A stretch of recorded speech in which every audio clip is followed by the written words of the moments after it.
जीवनी जमात बेटियां साइतवा जी दावत पर हक्का साइतवा जो भाई सैया परमात्मा रहमनी तुम जला ही जीत ही जानवर गवाही दे तवा अल्लाह दा सच्चा सुभान अल्लाह साइबा तदमनी तुम कर दो तदम जदा ही जा जीत गवाही दे ही जानवर गवाही दे तवा अल्लाह दा सच्चा रसूल साइया फरमान दा दे खबरदार केड़ो जानवर छनीस ई जो छने तो वो हल्लण लगिया विंदे विंदे मुझे सुने नबी दिल पर नबी आमिना जलाल महबूबे दुल जलाल मदीने दे साईं फरमायो लड़ करे फरमायो या जब इरजिया इलैहि वो खबरदार जरा मुझे सुने नबी जो आवाज बुदाई मदीने वाले मीर जो आवाज बुदाई मुझे सरताज अंबिया खातिमुन नबीन जो आवाज बुदाई ही जो नबी ने पगदार जो आवाज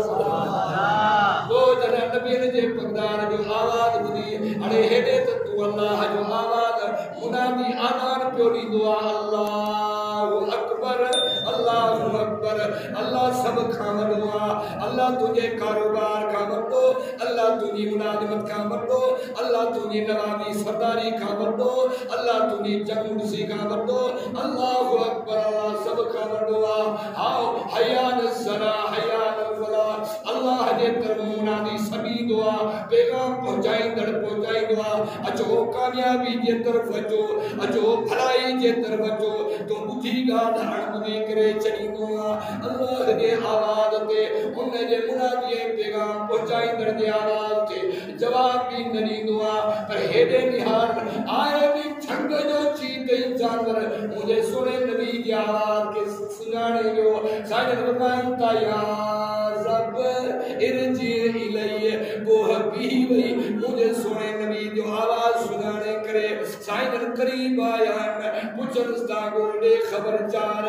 आओ दे खबरचार ओ आपको तू के जी इबादत करनी है तो के जो मसला पेश है तो हल के का कराई मुश्किलात अचे तो के का हल कराई दिया जेदी बाहो युद्धमुनी वला युद्धमो सुभान अल्लाह सुभान अल्लाह बाहो युद्धमुनी वला युद्धमो अरे जेकर तो खा केर पूछे तो के मसला इंदान के सरी दोई तू तो वासे फिलाने के सरी दोआ फिलाने के सरी दोआ साई फिलाने मुर्शिद के सरी दोआ फिलाने मोदी मुफ्ती पीर के सरी दोआ नन्ना हेदे आवाज बुदना आए भी छंग जो जीत उन जो मथो भी हे तड़वा हल्लण में भी मोहताज आओ उते मुझे सुने नबी फरमाइश दे खबरचार वो दे खबरचार तू के जी इबादत करनी के मामूल समझनी तू मसले मसाल में फंसी पई तो के पुकारी दी वो जवाब थी दे बहु युते मुनी वला युकामो समान के सनी दिया जब मुखे खाराई दुआ पर पान खाण का पाक सुभान अल्लाह के सनी दिया बा माता उनके मुश्किल दे वक्त दुखे वक्त में सनी दिया वो की जवाब दे मुसलमान ने जवाब दी पर हेतरो जीता जानवर उन जो आवाज भी उन जो अकुल भी दिस हे अशरफुल मखलूकात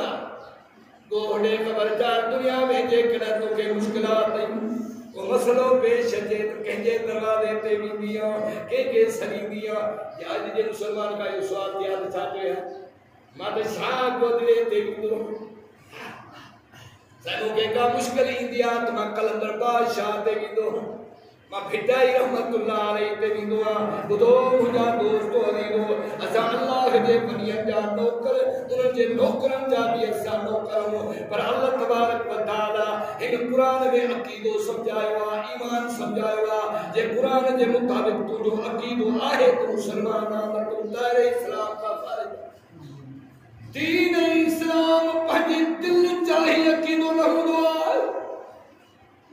अकीदो वो हुदो जे को अल्लाह के रसूल समझाया उथण कीअं हुजे, वेहण कीअं हुजे, शादी कीअं हुजे, कमी कीअं हुजे, मुश्किलात में फासी पई त सभी के ओए बि रब कुरान में पैगाम मोकिलियान त ॾिसो हज़रत ज़करिया नबी कंहिंखे सॾियो आहे, हज़रत यहया नबी कंहिंखे सॾियो आहे, नूह नबी तूफान में कंहिंखे सॾे थो पियो, यूनुस नबी मच्छी जे पेट में कंहिंखे सॾे थो पियो, इब्राहिम नबी आड़ाख जे अंदरि कंहिंखे सॾियो आहे, सभिनी अल्लाह खे सॾियो आहे त तोखे मूंखे बि अल्लाह के सॾियो आहे। के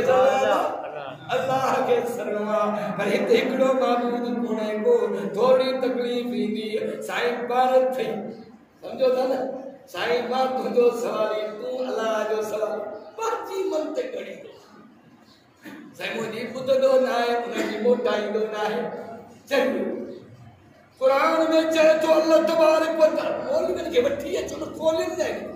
छो नथा खोलिनि। कुरान तो फरमाए अल्लाह ताला कुरान पाक में ऐलान करे मोकिलियो, फरमाए खबरदार खबरदार